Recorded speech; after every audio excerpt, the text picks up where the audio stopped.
إن الحمد لله نحمده ونستعينه ونستغفره ونعوذ بالله من شرور أنفسنا ومن سيئات أعمالنا من يهده الله فلا مضل له ومن يضلل فلا هادي له وأشهد أن لا إله إلا الله وحده لا شريك له وأشهد أن محمدًا عبده ورسوله يا أيها الذين آمنوا اتقوا الله حق تقاته ولا تموتن إلا وأنتم مسلمون يا أيها الذين آمنوا اتقوا الله وقولوا قولا سديدا يصلح لكم أعمالكم ويغفر لكم ذنوبكم ومن يطع الله ورسوله فقد فاز فوزا عظيما أما بعد فإن أصدق الحديث كتاب الله وخير الهدي هدي محمد صلى الله عليه وآله وسلم وشر الأمور محدثاتها فإن كل محدثة بدعة وكل بدعة ضلالة وكل ضلالة في النار. معاشر المسلمين الحاضرين والمستمعين، أوصيكم ونفسي بتقوى الله عز وجل فقد فاز المتقون. ndugu zangu waislamu, baada ya kumshukuru Allah subhanahu wa ta'ala na kumtakia sala na salam kipenzi chetu mtume wetu Muhammad sallallahu alayhi wa alihi wasallam, ikiwa hii ni nasaha maftuh, hii ni nasaha ya wazi kwa kila muislamu muumini mwenye kumwamini Allah subhanahu wa ta'ala na kumwamini mtume wake Muhammad sallallahu alayhi wa alihi wasallam. Tulikuwa na darasa zetu ambazo au darasa yetu ambayo tunaendelea nayo kila baada ya maghrib. Tumedumu nayo kwa muda mrefu, takriban mwaka mmoja na mwezi mmoja hivi, kuanzia mwaka jana mwezi wa 9 mpaka mwaka huu mwezi wa 10, mpaka mwaka huu mwezi wa 10, ambayo ilikuwa ni jana, tukahitimisha kitabu cha Umdatul Ahkam min kalami khairil anam mimma ittafaqa alayhi الشيخان للإمام الحافظ أبي محمد عبد الغني بن عبد الواحد بن علي رحمه الله تعالى. Kwa kweli tumejifundisha mambo mengi katika mambo ya ahkam za Kiislamu, kwa sababu ndani yake kulikuwa na masail ya udhu, masala ya sala, masala ya zaka, masala ya haji na masaili mbalimbali katika mambo muhimu kama vile kisas, hudud, buyu' na mingineyo mengi katika masala ya muamalat. Walillahi alhamdu, tumeweza kukamilisha kitabu hicho, na hii sio mara ya kwanza. Tulishawahi kukamilisha katika miaka ya nyuma pia vile vile, na hii ni mara ya pili, takriban hadithi 400 na zote hizo ni fadhila za Allah subhanahu wa ta'ala. Na vitabu vingine vinasomeshwa, vinaisha, vinamalizika.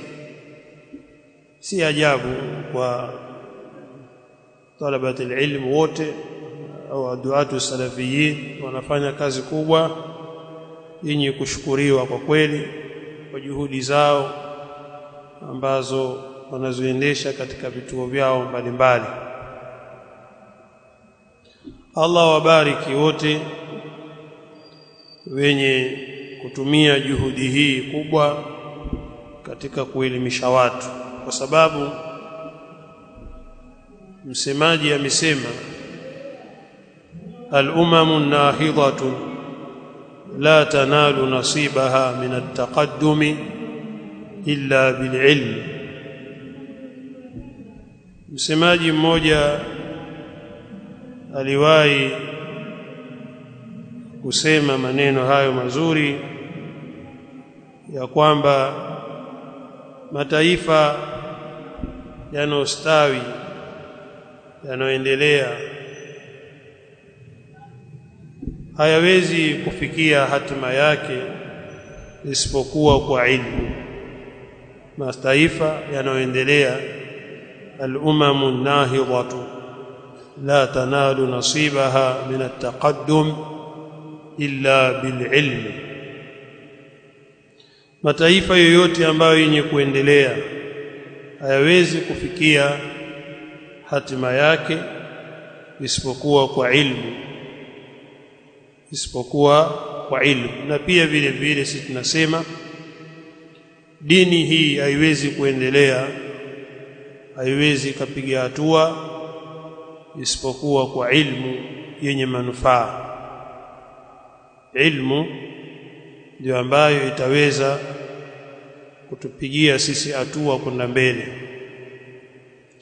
lakini biduni ilmi hatuwezi sisi kupiga hatua yoyote. Na ndio maana miji yetu imekufa, kwa sababu watu walipoacha kusoma na miji nayo ikafa. Miji ikafa. Hapo zamani miji ilikuwa imeuhika, baada ya kuwa watu wengi wamesoma na kuna mashekhe mbalimbali, miji ikawa na nuru. Hata kama ni elimu ilikuwa sana ni katika upande wa sufia, lakini watu wameandika vitabu, wengine wamenufaika, pamoja na kwamba kulikuwa na shari nyingi, bid'a nyingi, lakini khairi ilipatikana kwa sababu kulipatikana ilmu katika sehemu hizo. Tukianzia Lamu, mfano katika mji wa Lamu Pate huko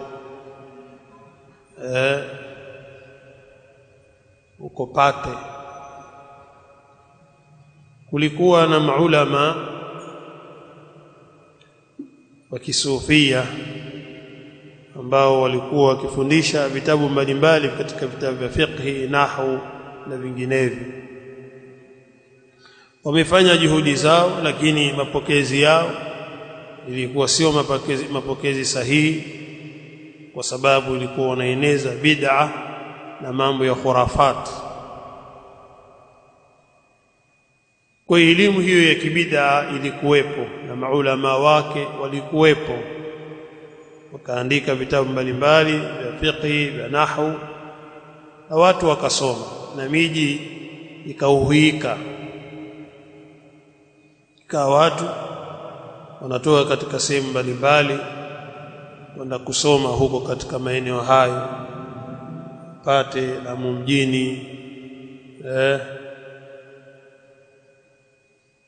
Mayabogi na sehemu nyingine huko Tangawanda, sehemu mbalimbali huko za amu, walikuwa watu wakienda wakisoma.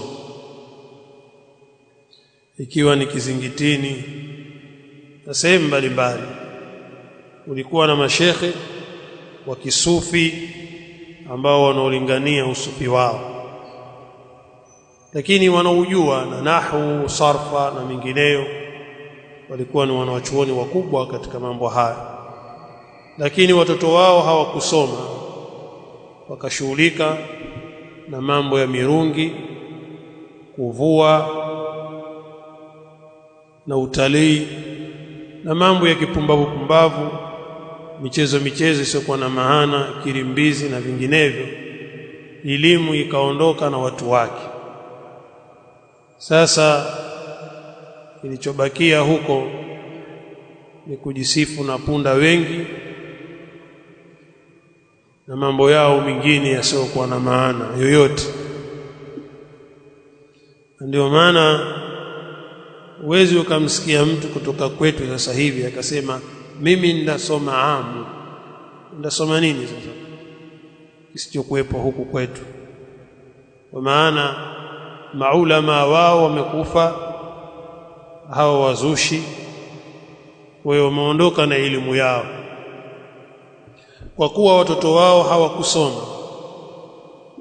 wao hawakusoma. Yaliyobaki ni hayo ambayo nimetangulia kuyataja. Kwa hiyo taifa haliwezi kuendelea. Al-umamu nahidhatun la tanalu nasibaha min at-taqaddum illa bil-ilm. Taifa haliwezi kuendelea ikiwa watu hawatasoma elimu yao ya dini. Na hivyo elimu katika maeneo ya Mombasa palikuwa na mashekhe wakubwa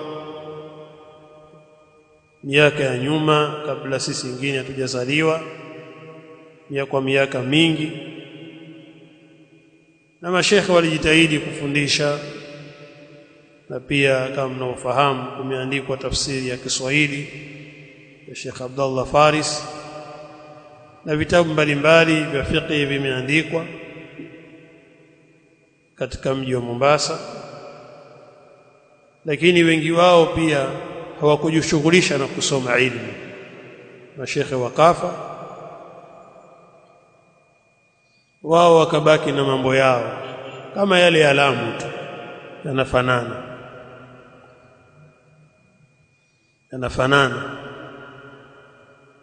Lakini kwa miaka hii ya karibuni da'wa imekuwa, walillahi alhamdu, japo nguvu yake sio ile tunayotarajia, lakini imekuwa na inazidi kukua mjini na sehemu mbalimbali. Japokuwa mahizbi wako wengi wameikalia kohoni, lakini Allah subhanahu wa ta'ala atawashinda kwa idhini yake Allah subhanahu wa ta'ala. Nikirudi katika mada yetu ya kwamba elimu au ulimwengu hauwezi ukapiga hatua isipokuwa kwa kusoma ilmu yenye manufaa. Japo kwetu pia huku Unguja, Pemba, ulikuwa na maulama pia ambao wamesoma ilmu, pamoja na kwamba elimu zao ni kwa upande mrengo huu wa kisufi, lakini walisoma ilmu, wakawa na mashekhe wakubwa. Watu wakaweza wakaenda kusoma kutoka huku bara, kutoka sehemu mbalimbali, wakaenda wakasoma Unguja kwa maulama. Lakini watoto wa Kiunguja na wa Kipemba hawakusoma elimu ile,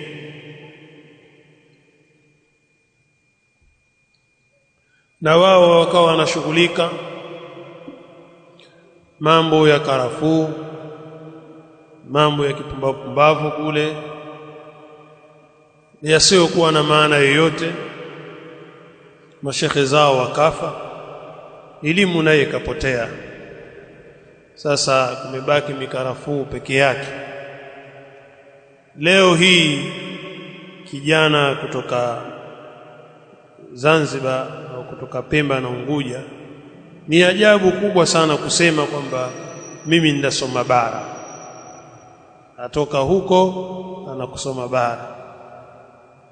Ni ajabu, lakini si ajabu kwa sababu maulama wao wamekufa na vijana pia vile vile hawakusoma. Kwa hiyo hakuna mrithi aliyerithi ile elimu ikapotea, hiyo ikaenda zake na watu wake. Na hayo ni maneno ya Mtume Muhammad sallallahu alayhi wa alihi wasallam, kwamba elimu itapotea kwa kufa maulama, mashekhe kufa, na ikawa hakuna watu wa kurithi ile elimu. Kwa hiyo narudia kusema kwamba watu tusome elimu ya kisheria, tujifundishe, tuende kwa mashekhe zetu, ikiwezekana pia kwenda kwa maulama wakubwa huko nje kusoma na kuleta elimu katika jamii yetu. Na humu Tanga pia elimu ilikuwepo kwa kiwango fulani, lakini leo hii hakuna elimu kwa upande wa masufia. Mashekhe zao wamekufa, wao wamebaki kucheza zamuni na kupiga dufu na kukata viuno tu peke yake, lakini elimu kwao hakuna. Kwa maana sisi hatuhitaji kwa wao kwamba sasa tunatafuta elimu ya nahwu kutoka kwao, la, bali wao wajitafuta kwetu. Ukiangalia hata Qur'ani yao ni mbaya. Siku moja alifanyika mashindano ya Qur'an ya kule Shamsul Maarif, na iliwekwa kwenye YouTube kwa juzuu 5. Utashangaa, utaona maajabu kabisa. Man takallam fi ghairi fannihi ata bil ajaib, utaona maajabu makubwa kabisa. Ihdina sirata nini, yani lafdhi zile za ovyo ovyo kabisa. Utashangaa watu miaka yote nenda rudi Qur'ani wanasoma hivi. Kwa hiyo kuna dharura kubwa vijana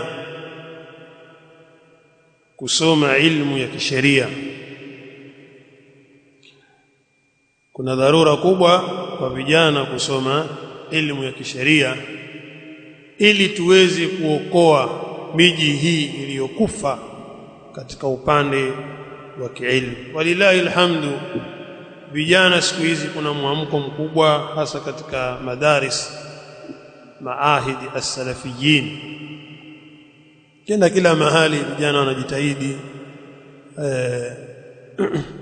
nafundishwa tauhid, vitabu mbalimbali vya tauhid,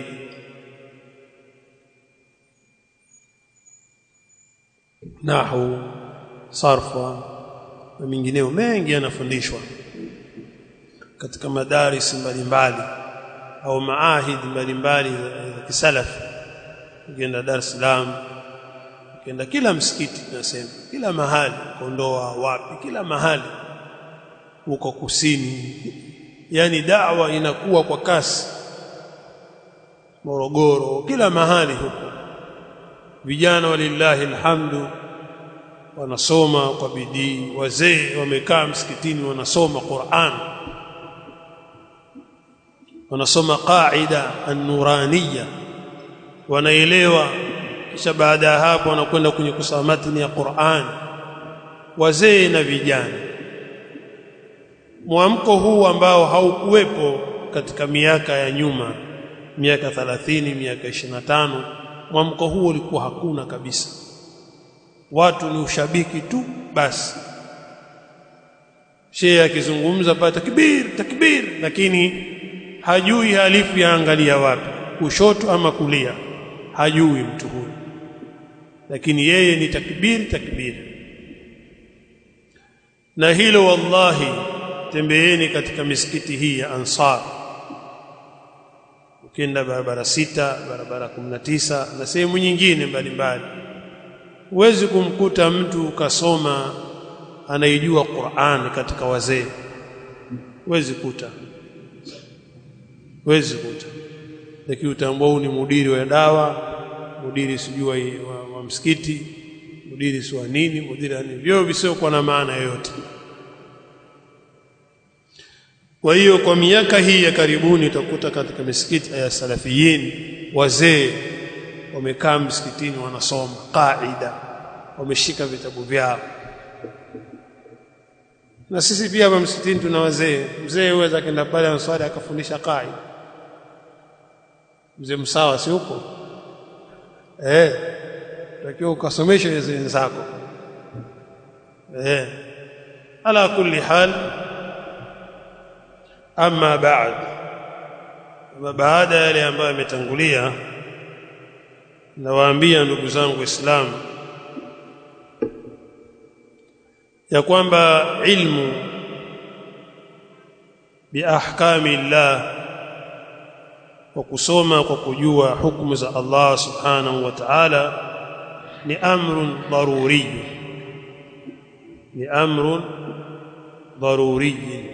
ni jambo la dharura kabisa, ili mja muslim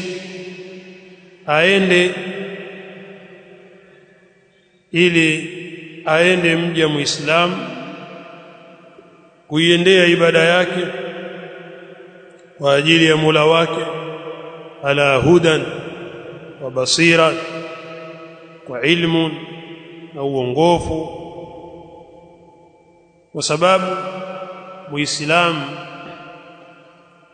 wa kweli, haiwezekani muislamu au mwanadamu muislamu kuifahamu dini yake na kuifanyia kazi isipokuwa kufahamu mambo yake ya dini, isipokuwa atakapojua ahkamu za dini, hukumu za dini. Na yule ambaye Allah subhanahu wa ta'ala atamfahamisha hukumu za dini na kuzichukua hukumu za dini, basi mtu huyo itakuwa ameelekea ila siratin mustaqim. Mtu huyo itakuwa ameelekea katika njia iliyonyooka na atapata khairi nyingi kabisa. Allah subhanahu wa ta'ala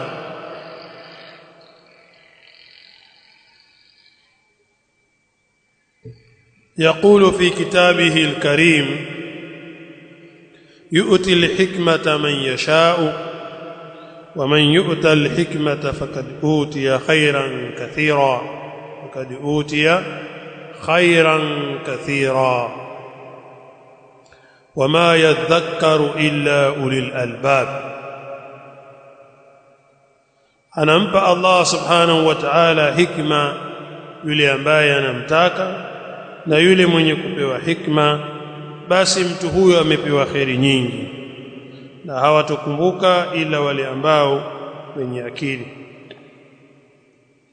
Al-Layth bin Sulaim kutoka kwa Mujahid anasema al-hikma iliyotajwa hapo laysatun nubuwa, si utume, walakinahu al-ilmu, lakini hikma iliyokusudiwa hapo ni ilmu, والفقه والقرآن. ليس بالنبوة. الحكمة يؤتي الحكمة، atapewa na Allah hikma, sio utume, walakinahu alilmu walfiqhu walquran, ni ilmu na fiqhi na Qur'an. Mtume sallallahu alayhi wa alihi wasallam anasema: man yuridillahu bihi khairan, yule ambaye Allah anamtakia khairi, yufaqihu fi ddin, umfahamisha yeye katika dini. Yule ambaye Allah subhanahu wa ta'ala anamtakia kheri, basi umfahamisha yeye katika mambo ya dini. Ikiwa wewe Allah subhanahu wa ta'ala kinyume chake, ikiwa haja kutakia kheri, basi hakufahamishi wewe katika mambo ya dini. Siku zote utakuwa ni mpumbavu, hujui chochote, hutaki kujishughulisha na ilmu, kusikiliza darasa mbalimbali. Wewe hutofanya hivyo.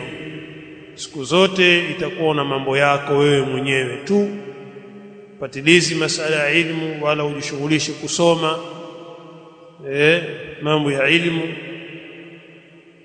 wala hujui chochote katika ilmu. Huu ni msiba mzito sana katika jamii yetu hii ambayo tunaishi. Mtume sallallahu alayhi wa alihi wasallam alimwombea Ibn Abbas, Allahumma faqihhu fid din wa'allimhu at-ta'wil, wa'allimhu at-ta'wil. Ee Mola wangu wa haki, mfahamishe yeye katika dini na umfundishe yeye tafsir Qur'an. Na hiyo ni dua mubaraka, innaha da'watun mubarakatun min rajulin mubarak taqabbalaha Allahu min nabiyhi sallallahu alayhi wa alihi wasallam. Na Allah subhanahu wa ta'ala akamneemesha, wa ni'matun an'ama Allahu ala ibn Abbas, ala ibn Abbas. Hiyo ilikuwa ni dua ambayo yenye kubarikiwa kutoka kwa mtu ambaye mwenye kubarikiwa. Allah amemkubalia mtume wake Muhammad sallallahu alayhi wa alihi wasallam, na neema kubwa ambayo Allah amemneemesha Ibn Abbas, kwa sababu yeye ameombewa masala ya elimu, kufahamishwa katika masala ya elimu. Ndugu zangu Waislamu, ikiwa mtu hutojishughulisha na ilmu, ayuha al-ikhwatu al-muslimun, ayuha al-ikhwatu al-muslimun, enyi Waislamu, ikiwa mtu hutojishughulisha na ilmu, kusoma ilmu, vipi utamjua Mola wako? Kaifa na'rif anna hadha al-ma'a tahirun, tutajuaje kwamba maji haya ni tahara au haya ni najisi? Kwamba hii ni tahurun, ma'u tahurun, na hii ni tahir, na haya ni najisi. Tutajuaje? Huwezi jua. Kwamba maji yatakapoangukiwa na najisi ndani yake, mfano najisi ndogo imeangukia yale maji ndani yake, lakini najisi ile haionekani, utamwaga ndoo yako ya maji kwa sababu kuna tone la mkojo limeanguka ndani yake? Panahitaji ilmu. Lakini tumesoma ni kwamba maji hayo au najisi hiyo haina athari, unaweza ukatawadha maji hayo. Huo ni mfano tu nimetoa. Lakini mtu tajua vipi kwamba maji haya ni najis na maji haya ni tahara na maji haya ni tahir na tahur? Tajuaje mambo haya? Vipi utaelewa kuoga janaba Muislamu mpaka kuite shehe akuogeshe janaba? Leo kuna watu wanaita mashekhe wajeogeshwa, wajitoharishwa.